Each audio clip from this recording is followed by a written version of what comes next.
Jennifer Granholm is governor of Michigan. Governor Granholm, good morning to you. Good morning. So here we've got the government not only bailing out General Motors, but actually taking an active role in running the company, at least in the hiring and firing of an executive officer. You think that's a good idea? What I think is a good idea is that the federal government recognize the importance of the American automobile industry to our nation, to jobs, to our manufacturing sector, and to our national security. I know that Rick Wagner has worked for that company for 31 years, and he is a good man.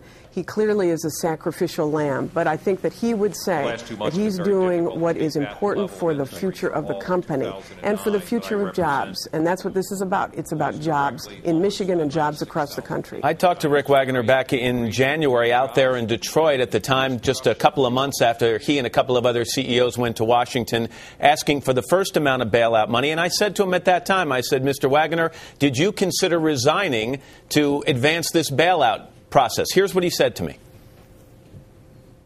No, I didn't, because I didn't really think it would help the bailout move forward. These are tough times for the industry. We need the best possible leadership, the best capability we can put together. I think we've got a good leadership team at GM. It's experienced. It knows the business, knows the actions to take. And so we were committed to see this thing through because we think it's important for the country. So what you just told me is that he's not part of the problem. He's a sacrificial lamb. And is coming up with sacrificial lambs really going to help this problem? I think what the Obama administration is saying is that there's going to have to be sacrifices all around, including the other stakeholders to this industry, in order for us to move forward. When you were there, Matt, you drove or you saw the Volt. That is a clear example of the quality vehicles that GM is going to be producing and has been producing. GM, for example, got the Car of the Year last year by the J.D. Powers survey. It's got the Car of the Year by the Motor Trend survey. All of this talk about but its business model is set up in a way that's not allowing it to succeed.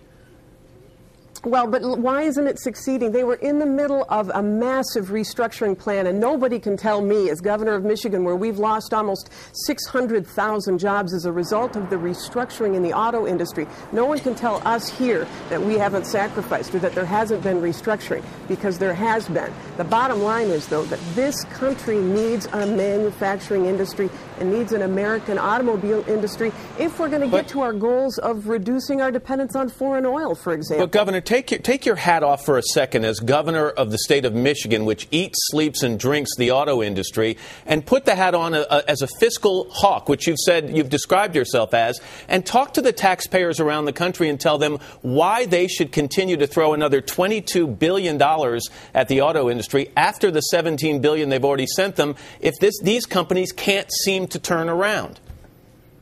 But these companies are in the middle of this recession like everybody else. Nobody is buying cars. If there's no input, no financial input, then it's very difficult to have an output. The question is, as a nation, what would be the cost of not helping this industry? It'd be $150 billion across the country, much more expensive than a loan, which is what they're asking for. Help get them through this recession. It's 3.5 million jobs. The jobs that are not just in the auto industry directly, but in the steel industry, in the glass industry, in the plastics industry, in the rubber industry, in the electronics industry. This industry has to survive if this nation is going to manufacture things. It's the backbone of the manufacturing sector. And while we are investing in a loan, let's make sure we bring manufacturing back to this country. If the American taxpayers are going to be helping with a loan to finance this, well, let's create jobs here. Jennifer Granholm, governor of Michigan. Governor Granholm, thanks very much for your time this morning. I appreciate it. You bet.